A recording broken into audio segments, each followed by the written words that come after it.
Listen to The Vibes, hosted by Coyote Night. Listen in for some positivity and good times. The views and opinions of our guests may not necessarily reflect those of the host or the Vibes Broadcast Network. Listener discretion is advised.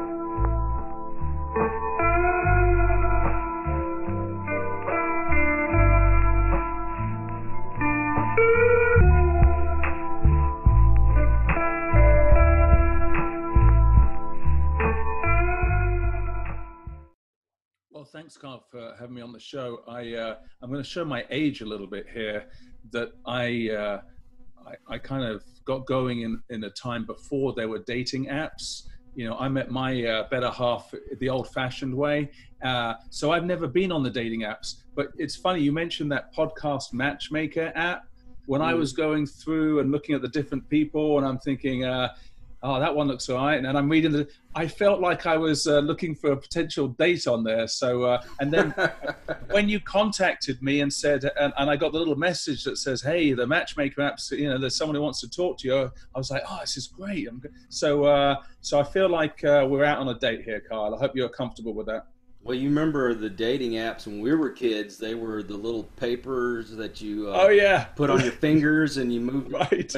You know. Pick a number, pick a letter, or pick a color, and do that on your fingers.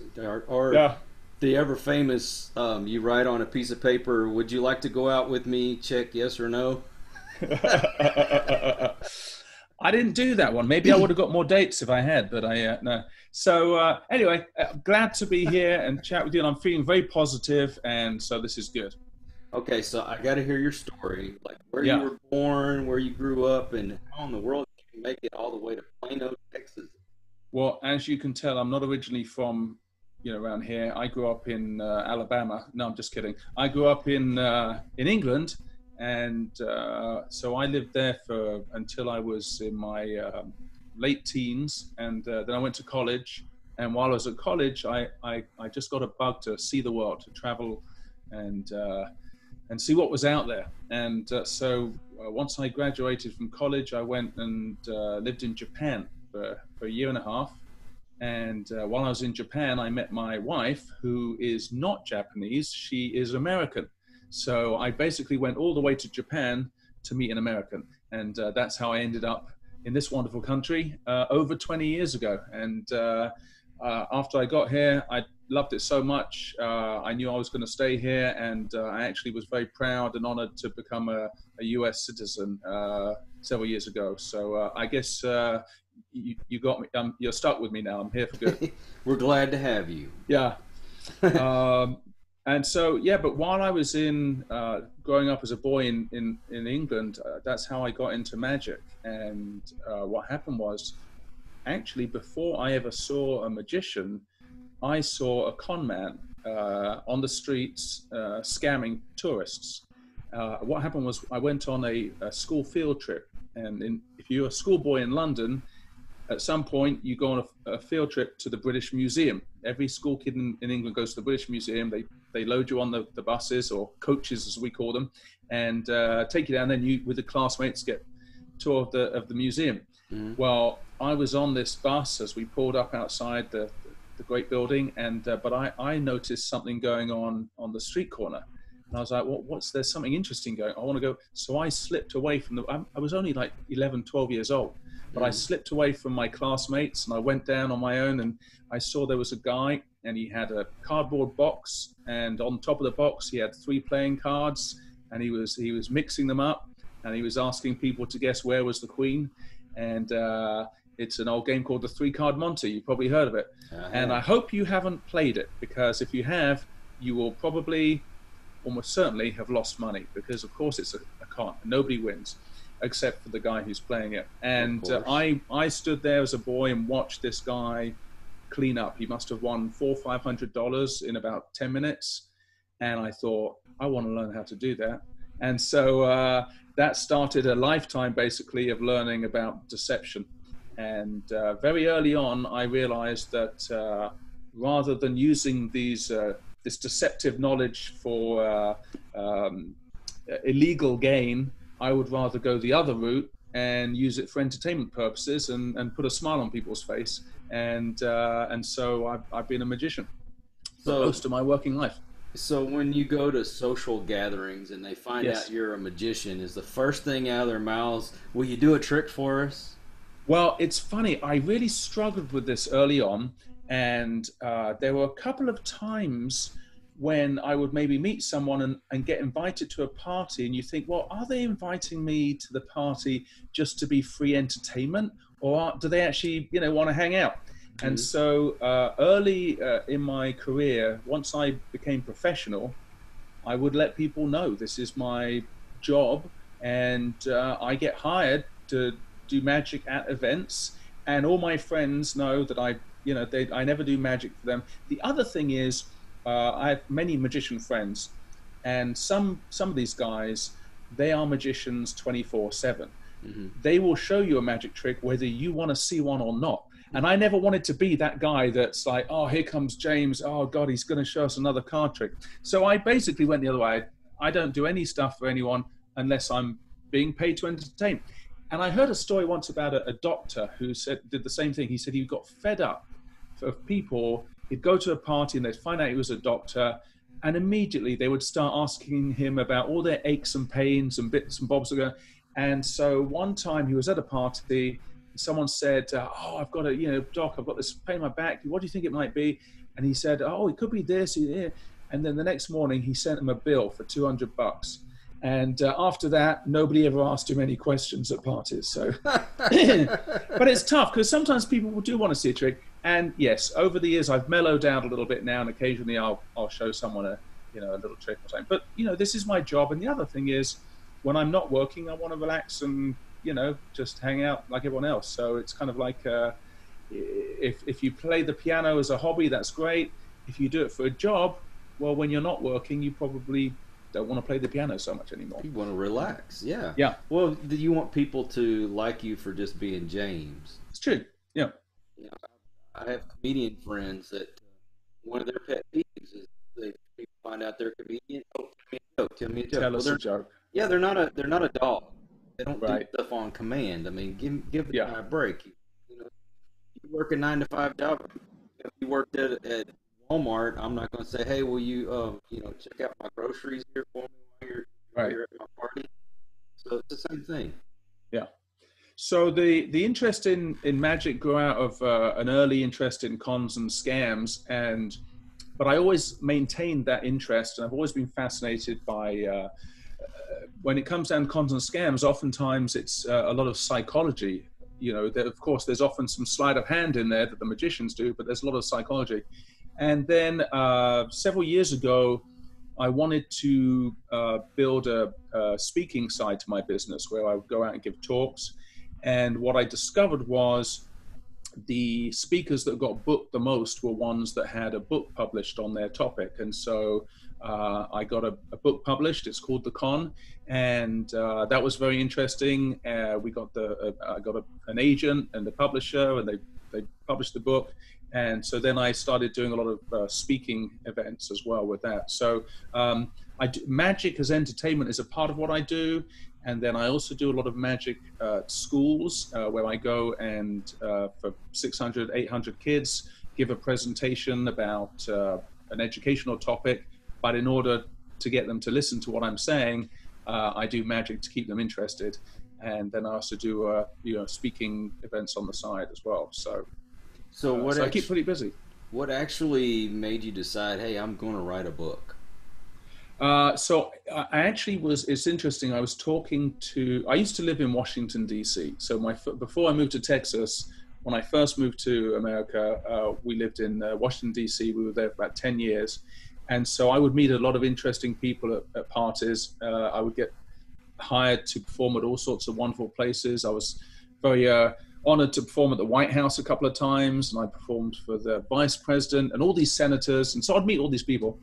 And I was at one party and I was talking to a guy who later I found out he was a retired FBI agent.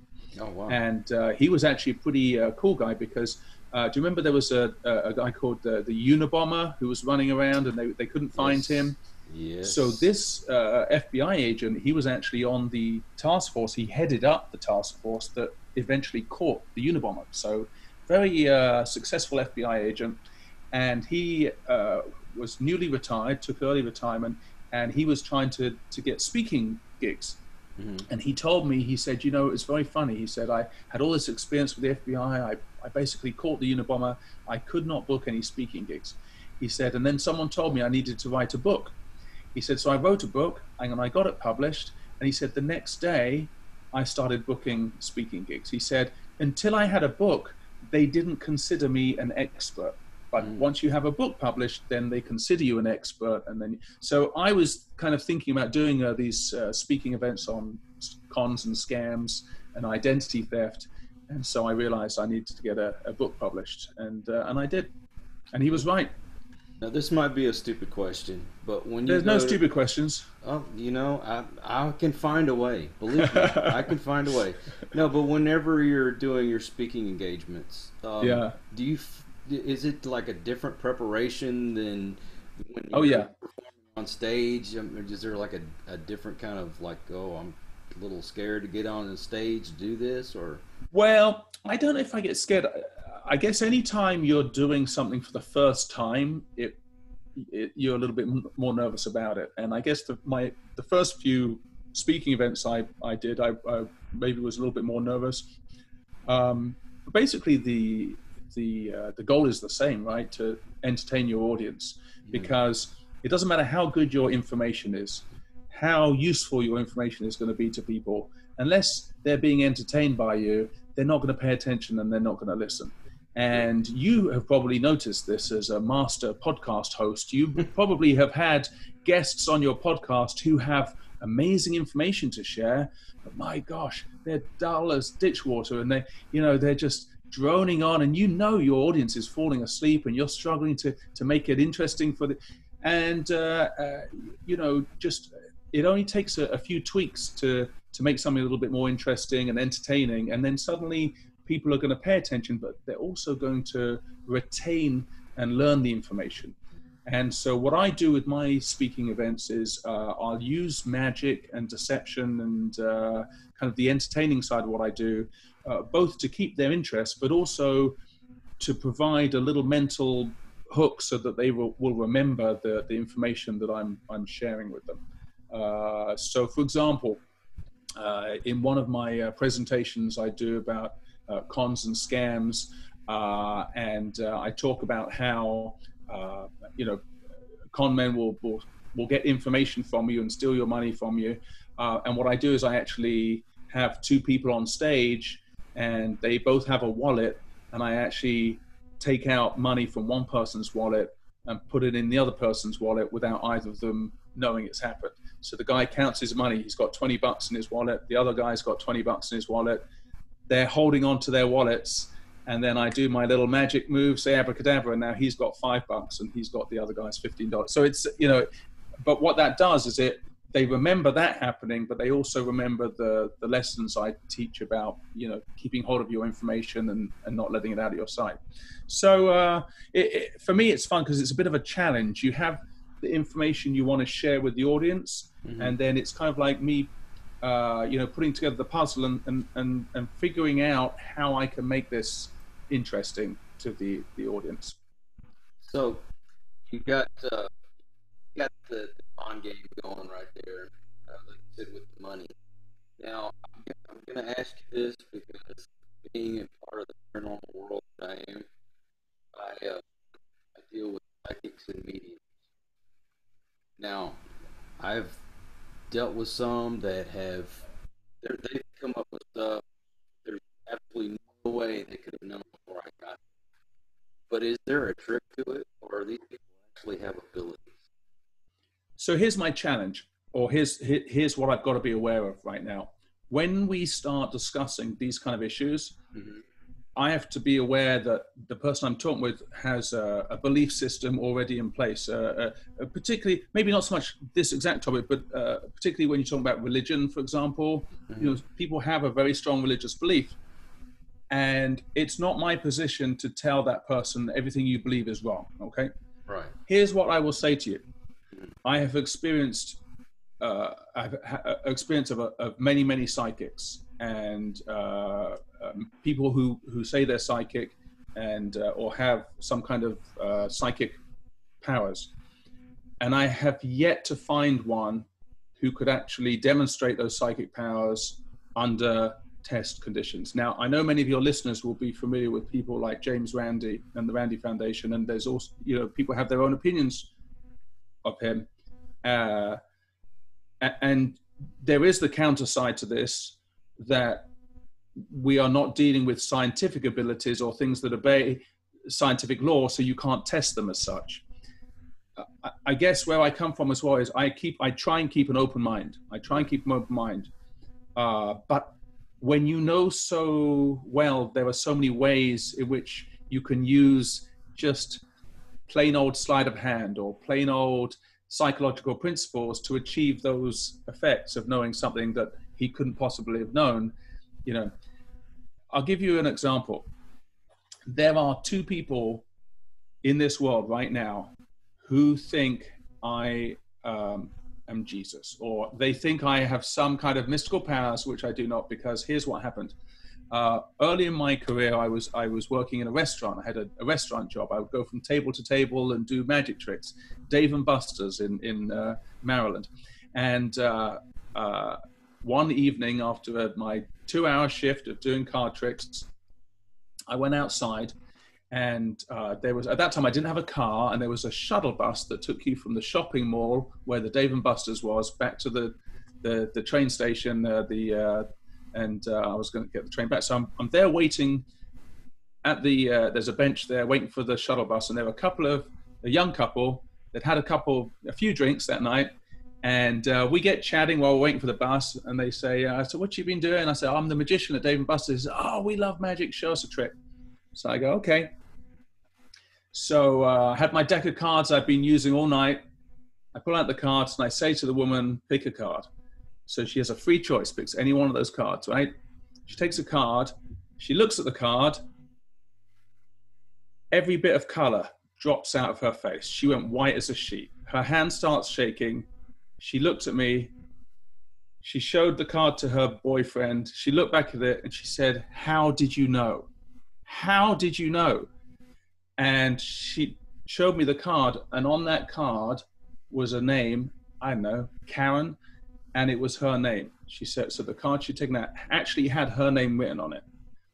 So I said, it's a gift. And I put the cards away, and that was it. So in their memory, here's what happened. They met some guy for the first time, a magician, waiting for the bus at White Flint Mall, and she asked the guy to show him a card trick. He had a bunch of cards. He shoved them up. She took any card.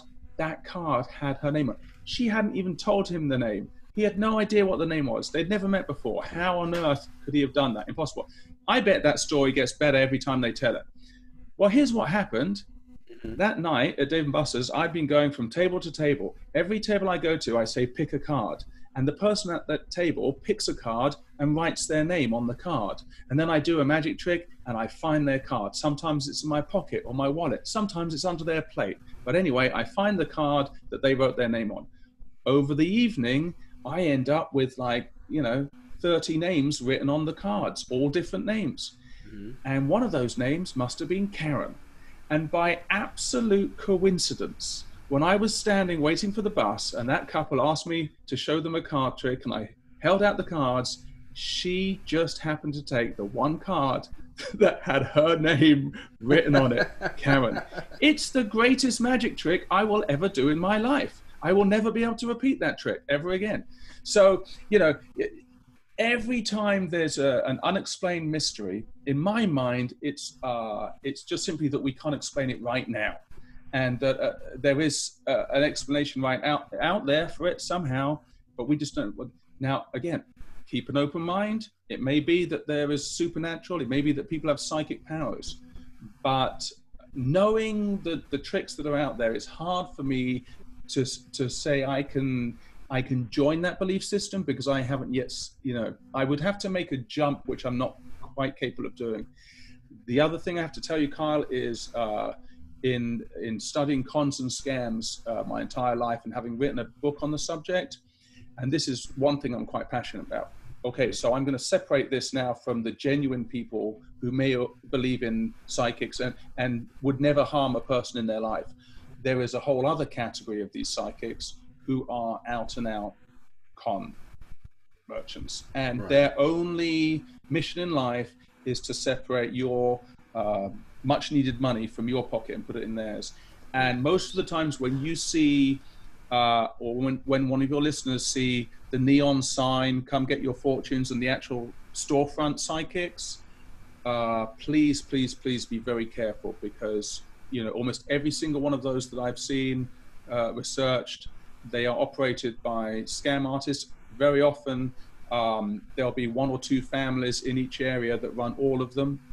And they're not really going after the person who comes in for a $10 palm reading. But what happens is you go in for a $10 palm reading, and they're basically auditioning you. They're basically seeing whether you're going to be ripe material for them. And what happens is most people will leave having got a $10 palm reading, and that's it. They'll never think about it again. But the more desperate people, the people who have genuine issues in their lives and really are at the lowest point of their life, and they're going into this fortune teller just because they've tried everything else, they are taken advantage of. And a good buddy of mine is a former Dallas police officer, and boy, you should have him on your show, because he'll tell you some stories about people who've lost their life savings and more, gone into extra debt to pay these people. There was one case, and the phony psychic lady told him that he had, the reason why his relationships were failing was he had trust issues, and he had a demon inside him which was causing him to not trust people, and that was a block that he needed to get beyond. So the way he could get beyond that was he had to buy the psychic his and her Rolex watches. She even gave him the actual model number of the Rolex watches he needed to buy. And she said, if you bring those to me, she said, we will destroy the watches together. And we will destroy, you will see me destroy them. And by destroying these watches, you will be freed of your curse, and you'll be able to move on.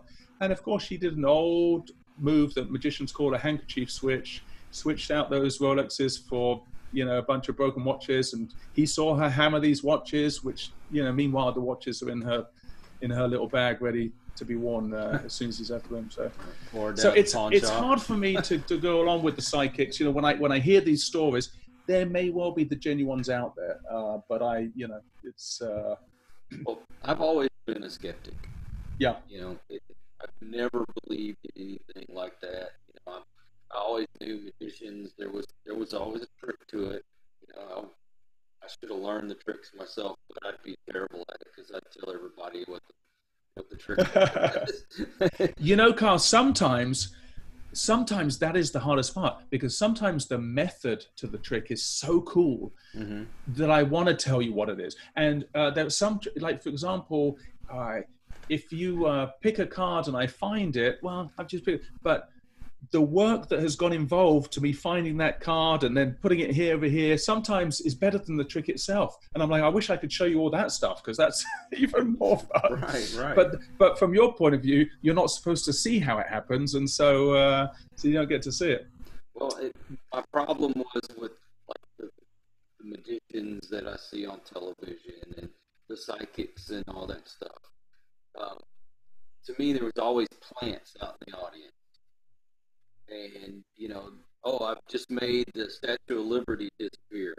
Well, that's because the cameras were moved and they got these mirrors pointed in a different direction to make it look like they're the statue, that kind of thing. So yeah, that's why I was always skeptic. But when it came to the, and I hate to dwell on the subject, but when it came to the psychic, I mean, this person did not know me, did not know any information about me. I never even told him my name. And he was able to tell me things that I could not fathom how in the world this person could have known the things that they knew without me giving them any information. Not even a sign of or nothing like that. Just flat out gave me the, like, is there a trick to this? And I don't know it because I sure like to learn it because I can make me some money. Well, it's interesting. I don't know. I wasn't there. If we had a video of the session you had with this particular individual, we could look back at it together.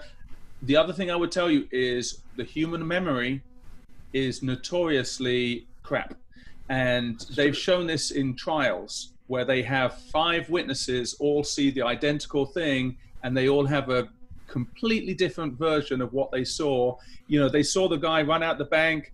He was tall, black, had a red t-shirt on. The next person says he was short, white, and had, short, like completely different things that they see, often based on their own kind of inbuilt stories that they have in their head already. So oftentimes magicians will use, and con men and women will use that fact to their advantage. And oftentimes when I am doing a magic trick, the words I say are very important. So for example, I may hold out the cards to you and say, you know, pick a card, you take a card, and I'll say, you could have picked any one of those cards, and that sticks in your head. The fact is, I knew which card you were going to take. I didn't give you any opportunity to take any of the other cards. But I've then used language which is stuck in your brain. And so when you retell the story to someone else or magic tricks always sound much better than they were at the time. Because when you go and tell your buddies what you saw at the magic show, by the time you've told them, an absolute miracle has happened. If they were sitting there watching the show with you, they'd say, it'd be a totally different story. So we do use that to our advantage. So on this occasion, I can't say I don't know. I wasn't there. And again, I'll keep an open mind. This person may have been genuinely a psychic person, but there are ways you can. A buddy of mine does a lot of tricks with cell phones, and he has a way of getting someone's PIN number from their phone, right? And actually what happens is during the course of his whole thing he's doing, the person actually types in the PIN number themselves. But because of the kind of routining and the way it works and all the rest of it, when the trick is over, that person will swear in a court of law that they did not touch their phone, that the guy was able to read their mind, he found out my PIN number. And it's so interesting when you see it happen and when you know what he's doing and you know that person is clueless. It's quite fascinating actually to see that kind of thing happen. Well, it's amazing what the human mind can, just pull out of thin air. Yes. You ever pull any of that like Chris Angel type of stuff? Yes. Well, I did actually many years ago. I got into hypnotism, and I did a lot of study on hypnotism and did some NLP stuff, which is neuro-linguistic programming, and basically how to win friends and influence people, as the expression goes. And hypnosis is very interesting. Even professional hypnotists who've been doing it their whole life cannot often tell you whether it's real or not. And it sounds weird, but it's one of those things that if you believe it to be true, it can be true. And if you don't believe it true, it won't be true. So for example, you cannot hypnotize someone against their will. It's just they've tried, unless there's kind of chemical substances involved and CIA mind games and all that stuff. But if we sat here right now and you said, go on then, James, you try and hypnotize me, impossible, because it requires you to be part of the process. It needs your mind to listen to my suggestions and do all that stuff. So you cannot hypnotize someone against their will. Equally, if someone just does not believe in hypnosis, if they don't believe it's real, it's really hard to hypnotize them because they kind of shut them up. If someone believes it's possible, then they can become hypnotized. But even then, nobody has been able to hook someone up to a computer and say, now they are now hypnotized, because the states of the brain, there's brain activity going on. They can maybe tell when you're asleep because your heartbeat, rests and the brainwave activity changes a little bit. But to be in a hypnotic state, no one's quite managed to figure out, what that is, or even if it's real. But the fact is, millions of people every year get hypnotized, either in one of those goofy stage shows where they all jump up and start dancing like chickens, or there's an awful lot of people that use hypnosis to quit smoking or lose some weight or do other things that they've had a difficult block, achieving. So is it real or not real? I don't know. And again, I guess that's maybe the thing with psychics. Is it real or not? I know. And at the end of the day, does it matter if it's real or not? If me as an individual receive some benefit from a psychic or a hypnotist or a magician or whatever, then that's great, right? And this whole podcast is about being positive. The flip side to that is if someone is taken advantage of, if they lose their money, if they, get conned or scammed from the same type of thing, then we can agree that's wrong too. So I kind of feel that as long as it's harmless and people are getting some benefit, it doesn't matter if it's real or not. Let them at it. Well, I will say that this individual has actually become almost part of the family, and does not take any money from us whatsoever. Right. And I mean, I don't know what benefit they would get out of doing that to me, because right. Like I said at the beginning, I was just skeptic anyway. I didn't believe in any of it, but I say I'm at that point of is there some validity to this? Now, the hypnotism, I have seen one of those shows, but like I say, maybe somebody was playing it out in the audience.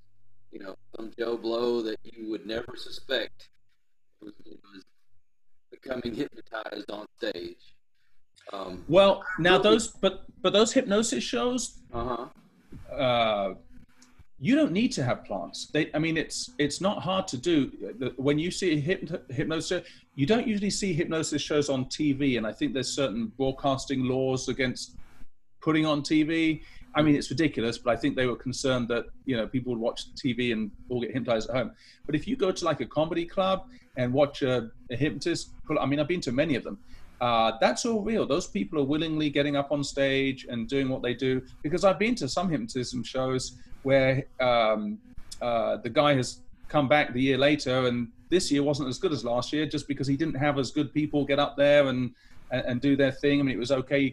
They always get someone to be hypnotized, a few of them. But what you'll notice is when you go to one of those shows, they start with like 30 people up on stage, and slowly they send people back. So they always end up with like 4 or 5 really good ones. And there's a whole process that starts actually at the beginning of the show with the audience, and he'll get everyone to do, hand tests where everyone in the audience is holding their hands together tightly, and the hypnotist will say, when I count to 3, you won't be able to pull them apart. And half of the audience goes, well, that didn't work. But the other half has their hands stuck together, and then he works with them. He says, well, okay, if your hands are stuck together, I'm going to let you go now. And if you'd like to come up on stage, we'll have some more fun. So not all of them, maybe half of them get up on stage. And slowly he's whittling down until he ends up with 4 or 5 people who are really suitable to being hypnotized, and will do all the fun. But not only that, he's looking for people who are going to be entertaining. So there's one guy at the end, he's like so out of it, he's like not moved. Well, he's hypnotized, but not so entertaining for the rest of us. He's like, we'll let him just sleep it off, and the rest of them, meanwhile, they're jumping up and doing all the silly voices. It's hilarious. It's lots of fun. But no stooges in that. No. I mean, I love those shows. I've only been to the one live, and but I always found that fascinating, and I've always like, man, I wished I could find somebody that would hypnotize me, so maybe I'd quit eating so damn much. Maybe give up the tobacco. Things like that. You see, anything which is habitual, which is a habit, which you've just been doing for so many years that it's so hard to stop. Hypnosis can be very effective for that, you see, because hypnosis talks to your subconscious and gets to, speak to that part of your brain that is in charge of the habits.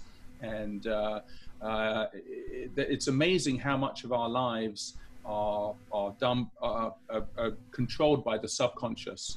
And here's a little example of that, which is fun. You know your ABCs, right, Carl? You know how to do the ABCs. How fast do you think you could whittle through the ABCs from start to finish? A few seconds, maybe? Probably, yeah. Yeah, like 5 seconds or something. Something like that. So if I asked you just to say half of the letters, you could do them half as fast, right? So let's say it took you 5 seconds. Maybe it'll take you 3 seconds to say half the ABCs. Maybe? Maybe. All right. Well, let's see how good you are. I'm going to put you on the spot here. Okay. I'll say go. When I say go, I'll time you, and we'll see how quickly you can say half your ABCs. All right? You ready for this? The only problem with that is I got to think of where's it stop. That's going to make me... No, you'll be fine. You'll be fine. Okay. I'll tell you where to stop. Well, we'll stop when we get to them, because here's what I'm going to ask you to do. I'm going to ask you to say every other letter. Ready? Go. That'll take me forever. Try it. Every other letter. A, yeah. C, E, D, I, K. All right, so we get the idea. Now, the reason why that is if you say your ABCs, A, B, C, D, E, F, G, H, I, J, K, L, M, N, O, P, Q, that's not my brain working right there. That's my subconscious. Well, it's not my conscious brain. I'm not actually thinking about every letter. It's just a habit. We've got into the habit of saying our ABCs so we can do it so quickly. Whereas when I have to actually stop and think about which letter's coming next, it takes forever. Right. And so the reason for this is that the subconscious part of our brain is very effective at doing things that are routine. The other thing is, have you ever had that experience? I don't know if you, maybe this is just me, but you're just walking somewhere, and suddenly you start thinking about walking, and you just start thinking about how you're walking.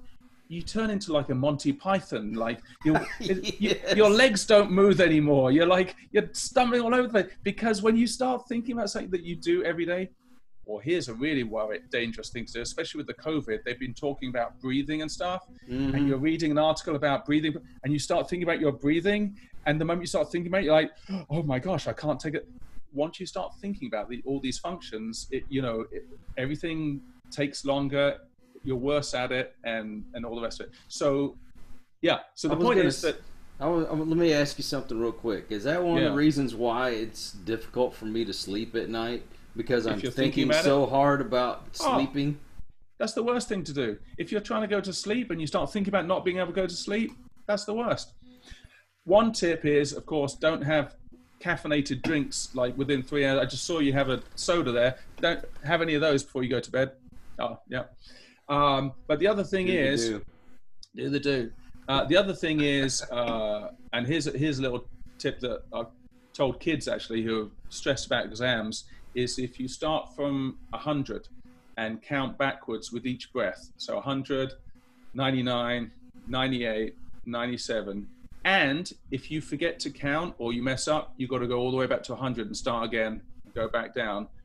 You'll fall asleep almost every time, because what you're forcing yourself to do, there's nothing magical about it, but you're just forcing yourself to focus on something other than not being able to get to sleep. And so you're just simply by having a little exercise, which you're causing, and it's bloody boring. It's the most boring thing you could possibly do. So you literally bore yourself to sleep. I have the opposite problem sometimes. I've been noticing my dreams, and maybe this is an age thing. I feel like I used to have good dreams when I was younger. These days, my dreams are so boring. Sometimes I literally wake myself up because I'm so bored. I just want to wake up. It's like my dreams are the most, mundane tasks, and I'm just like, oh my gosh, this is the worst dream ever. So I need to find someone who can help me come up with some fun, exciting dreams again. Because I hate those dreams where you have to go to the bathroom and you can't find a place to go pee. Oh my gosh. I've had those. I thought that was just me. Oh my goodness. This is an age thing. We're just becoming a couple of old farts. Is that what is happening here? I think so. See, probably half the audience don't even know who Monty Python is. Yes, I know. As I was saying that, I realized that. I don't know. Monty Python. Nobody. The Ministry of Funny Walks. Come on, everyone knows that, even if they. Thank you. I mean. That was my Saturday night when I was a kid, because on PBS we got to watch all the old Monty Python. They showed you that stuff? Yes. That's good stuff. Good times. Hey, I remember when Saturday Night Live was a brand new show. Oh my gosh. Yeah, you're really showing your age now. The old Tom Belushi and Chevy Chase and Dan Aykroyd and those guys, It's never been as good again, has it? There's been a few here and there that have been really funny, like when when I was a teenager, and you had like Eddie Murphy came on. That's true. Yeah, they were funny. Yeah. And then the '90s came around. Here I am, a young adult with my own kids. You know, right. You had your Mike Myers and Dana Carvey, and I found them to be funny. And every kind of generation has the stars who are pretty good. Yeah, but nothing like the '70s, man. Those were the best years. Right. And what I find amazing now is you learn that they all did it basically while off their brains on various like drugs. I mean, they were not just a little bit; they were totally off their, going on live TV and doing those sketches. I mean, that's amazing. Nothing though beats one of those old Carol Burnett shows with Harvey Korman and Tim Conway. Were they coked up as well? No, I don't know if they were coked up. But I tell you, they would go out of their way to make each other laugh, and that made it even funnier. Right. Yeah. Those were the days. Yeah. And now it's, monkeys peeing in their faces on YouTube. That's what makes it laugh. It's, I was just talking with someone about this the other day, because obviously we're all now, the world has changed, right? So especially for someone like me who is who's made my living for the last 20 years as a live performer, basically I work where people get together, either it's a school or it's a company gathering or some other community event. So I saw the writing was on the wall pretty early that we were going to be locked down. I'm like, what am I going to do here? So I've been spending the last couple of months doing a lot of Zoom and online shows. Mm-hmm. And it's a lot of fun, but it's a very different medium to work with. It's very different. Like doing a show through a screen with people is completely different to being in a room with them. And it's a learning curve, but I'm getting better and better at them. But it is a little frustrating, because when you realize that you put all this work and effort and energy into doing a show for people online, and then, like you said, there's some silly video on YouTube which has 10 billion hits, and you're like, oh, so all I needed to do was, pour shampoo on some guy's head while he's having a shower or something. Yeah, right. But we experienced things as we were kids because of the way things had progressed from the time we were babies on up, that our parents they had no clue about. That's true. We didn't have the technology that we have right now when we were kids. Right. And my grandkids, who I've got one who's just turned 5, and he knows more about the computer than I do. Oh, yeah. Yeah. But he also grew up with this technology, so it's no wonder he knows more about it. That's true. Yeah, we're having to learn this. And also, every few years, the world of just the environment changes, and not just performers or entertainers, but all jobs have to, work with it. Otherwise, you do end up a dinosaur and left behind. And so, just for example, in the last 100 years, you had all these variety music hall performers, and when the movies became popular, that whole world died out. Now, some of them, like Charlie Chaplin, went into the movies and became very successful with it. And then equally, when TV became very popular in America in the 50s and 60s, people stopped going to the movies, and suddenly, TV stars became more and more famous, and then the internet, and now we've got internet stars. And so whether we like it or not, you either got to move with the times a little bit or be left behind. And so that's what I'm trying to do. And who knows, it may be that I end up enjoying the Zoom shows so much that I end up being grateful. Maybe in a couple of years I'll be, what? That COVID, that was the best thing that ever could have happened to us. Who knows? What's amazing is during this time, I've actually taken the time to learn how to do editing and stuff. Right. I was relying on other people to do for me. And you enjoy it? I actually do. I'm really enjoying it, and I'm venturing out a little bit more and learning a little bit more intricate details and things like that. Right. Now with media the way it is, like your YouTubes and television and stuff, that's making your job a lot more difficult now, isn't it? Well, it is and it isn't. Like I said, before COVID, by the way, have we all agreed what we call this thing? I end up just calling it the plague. Is it Corona, COVID? What do we have we decided on what this thing's called now? COVID-19? I don't know. Anyway, but before this thing hit, I was, all about live parties. Now I'm all doing these online parties. But it's there's pros and cons to it. So I have a new business basically, which I call Zoom the Party, zoomtheparty.com. Right. Go out, all your listeners go out and have a look at it.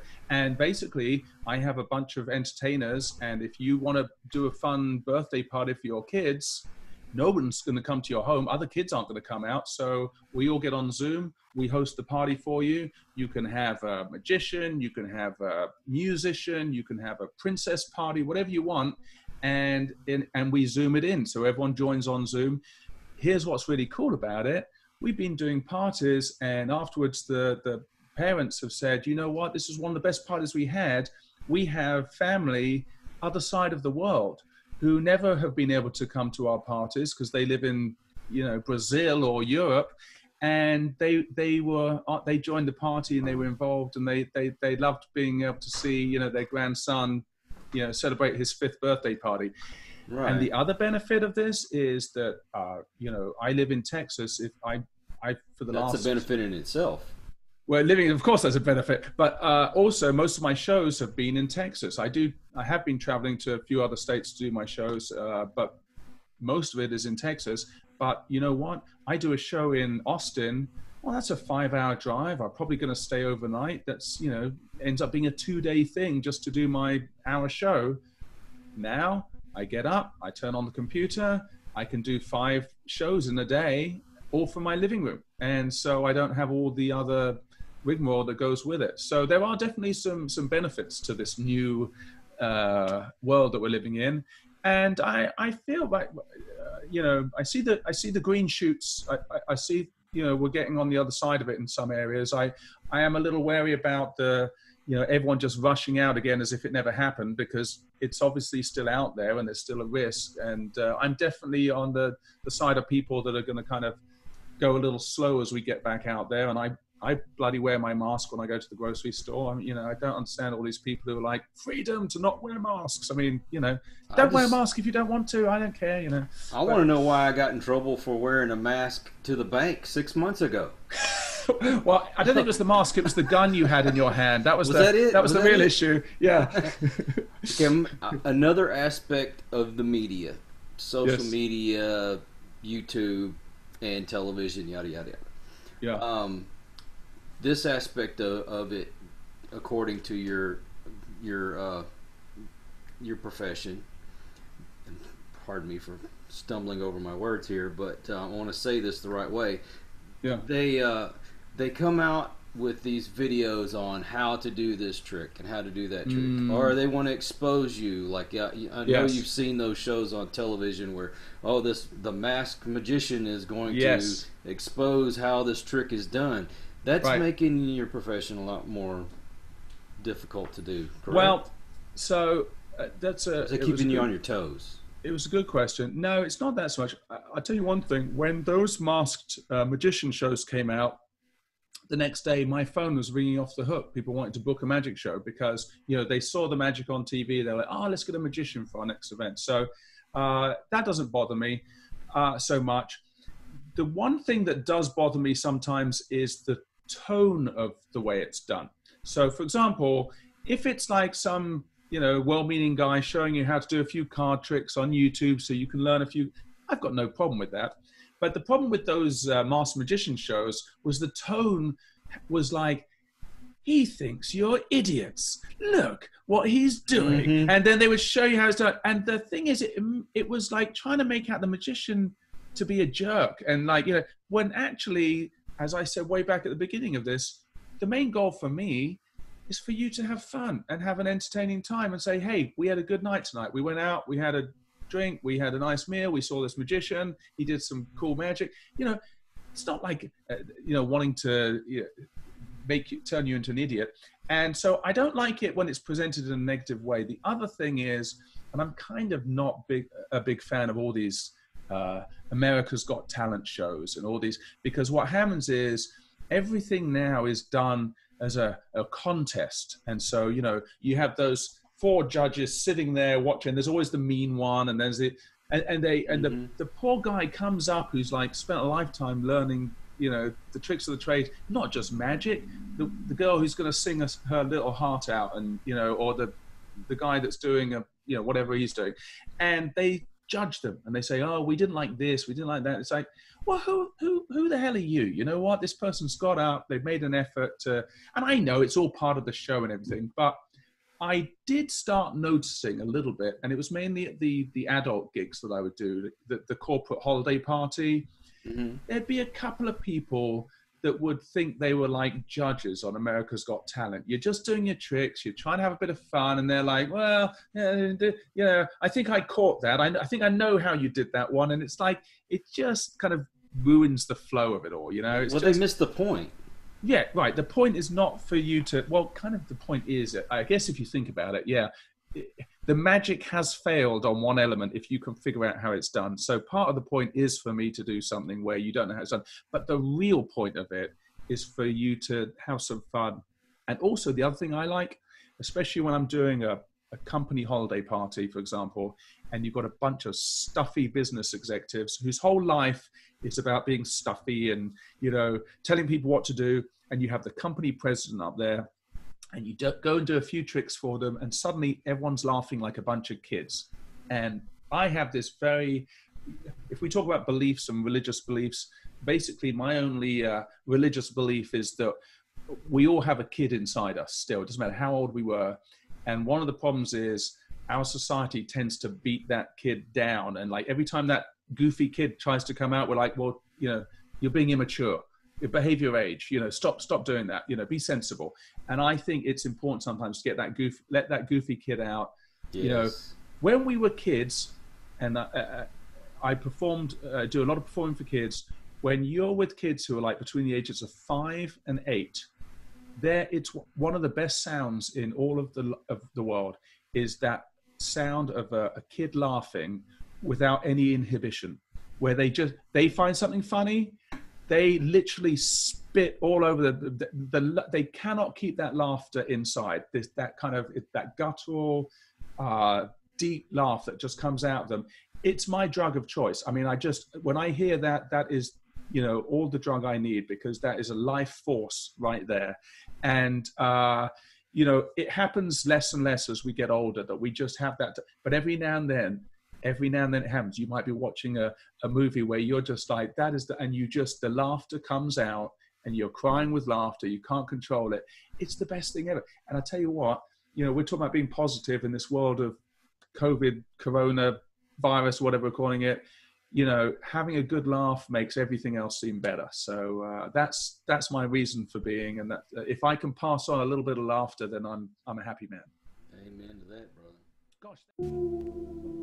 We hope you enjoyed this episode of Listen to the Vibes. You can catch us on Buzzsprout or wherever you listen to your favourite podcasts, and on YouTube. Follow us on Facebook at The Vibes Broadcast Network and on Instagram at The Vibes Broadcast.